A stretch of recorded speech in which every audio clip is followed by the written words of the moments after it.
Assalamualaikum warahmatullahi wabarakatuh. Waalaikumsalam warahmatullahi wabarakatuh. Bismillahirrahmanirrahim. Alhamdulillahi rabbil alamin. Wassalatu wassalamu ala ashrafil mursalin wa ala alihi wa ashabihil mujahidin at-tahirin, amma ba'du.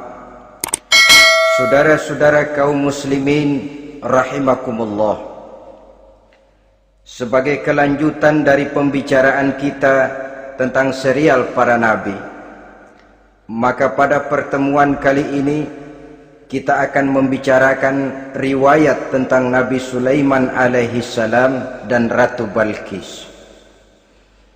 Nabi Sulaiman adalah putra dari Nabi Daud alaihi salam, yang Nabi Daud ini merupakan keturunan yang ke-12 dari Nabi Yakub. Pada diri Nabi Sulaiman bertemu kebesaran dunia dan kebesaran akhirat. Ya, beliau seorang raja, ya, beliau seorang rasul, ya, beliau seorang pemimpin agama, ya, juga beliau adalah seorang pemimpin negara. Alangkah idealnya memang jikalau ulama menjadi umara, atau jikalau umara adalah seorang ulama. Dengan posisinya sebagai ulama, maka nilai kepemimpinannya terpelihara dari segala macam bentuk penyelewengan. Dan dengan kedudukannya sebagai umara, dia akan lebih efektif memberikan komando kepada rakyatnya untuk hidup melaksanakan perintah-perintah Allah. Tetapi oleh karena orang yang sekaligus jadi ulama dan umara termasuk jenis makhluk langka, maka agama hanya akan memberikan pesan agar yang bernama ulama dan umara saling bekerja sama untuk kemaslahatan dan kemanfaatan rakyat. Ulama adalah ulama, umara adalah umara. Jikalau keduanya bisa berjalan dan berdampingan dengan baik, rakyat akan jadi nikmat. Tapi kalau keduanya centang perenang, tentu rakyat akan jadi kiamat adanya. Ma'asyiral muslimin rahimakumullah. Mengapa figur Nabi Sulaiman adalah figur yang bertumpu kebesaran dunia dan akhirat? Kita lihat dari sejarah bahwa Allah memberikan mukjizat kepada para rasulnya biasanya sesuai dengan kecenderungan umat yang dihadapi pada waktu itu. Umat yang dihadapi Nabi Musa alaihi salam adalah umat yang senang kepada kegagahan, suka kepada bentuk badan yang kuat. Oleh karenanya mukjizat yang diberikan Allah kepada Nabi Musa berupa kekuatan baik tongkat maupun tenaganya. Sebaliknya, umat di zaman Nabi Isa alaihi salam cenderung berbangga dengan kemahirannya di bidang ilmu kedokteran dan ketabiban. Maka mukjizat yang diberikan Allah kepada Nabi Isa adalah mukjizat yang bisa mengatasi semua itu, sehingga Nabi Isa dengan izin Allah bisa menyembuhkan orang yang kena penyakit kusta, belang, bahkan sampai bisa menghidupkan orang mati dengan izin Allah. Di zaman Nabi Muhammad sallallahu alaihi wasallam, kecenderungan umat kepada kemampuan bersyair, sehingga ketika itu yang dihargai adalah ujung tombak dan ujung pena.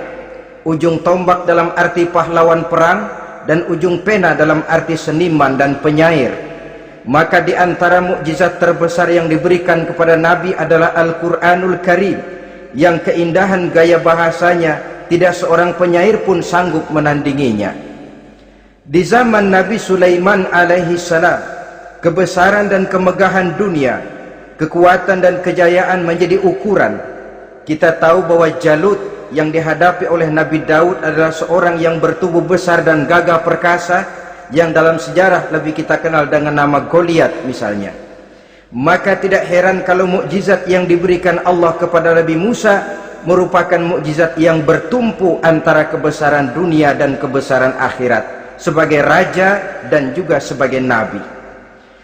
Tetapi yang patut menjadikan pelajaran buat kita terhadap seluruh kebesaran yang diberikan itu, Nabi Sulaiman berkata, haza min fadli rabbi liyabluwani aashkuru am akfuru. Semua ini, kekuasaan dan kebesaranku, kejayaan dan kekayaanku adalah anugerah Tuhan untuk menguji diriku. Adakah aku menjadi bersyukur karenanya atau malah aku menjadi ingkar karenanya?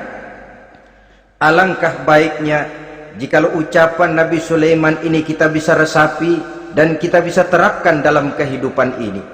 Seorang pedagang yang berhasil berkatalah seperti perkataan Nabi Sulaiman. Seorang pejabat dengan kedudukan tinggi berkatalah seperti perkataannya Nabi Sulaiman.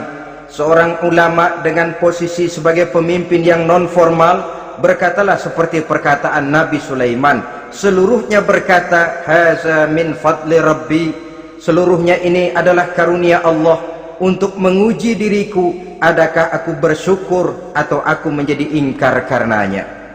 Inilah sekelumit tentang kebesaran Nabi Sulaiman alaihi salam. Pada usia 13 tahun beliau sudah mewarisi kerajaan ayahnya Nabi Daud dengan meninggalnya Nabi Daud alaihi salam. Dan sejak itu keistimewaan Nabi Sulaiman alaihi salam sudah nampak dalam kehidupan. Beberapa keistimewaan bisa kita catat dari pribadi Nabi Sulaiman ini.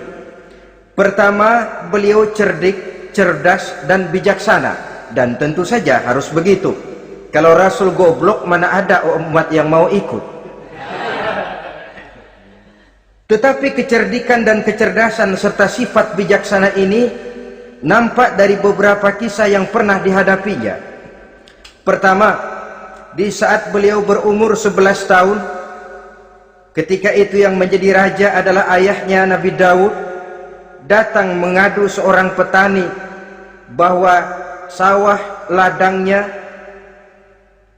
tanaman-tanaman yang ditanamnya habis dimakan oleh binatang ternak dari tetangga di sebelahnya. Maka ia mengajukan usul agar binatang ternak yang memakan tanam-tanamannya itu diberikan saja kepadanya. Nabi Daud meluluskan permintaan petani ini, tapi Nabi Sulaiman berkata, ayah, maafkan saya. Kalau boleh saya mengajukan usul, jangan seluruh binatang ternak gembala itu diberikan kepada petani. Akan lebih baik kalau binatang ternak yang memakan tanam-tanamannya itu diberikan kepada si petani selama 1 tahun. Apabila ia berkembang biak, beranak, hasil susunya seluruhnya selama 1 tahun itu boleh dimanfaatkan oleh petani tadi. Dengan demikian saya rasakan ini merupakan satu yang lebih adil ketimbang yang tadi itu.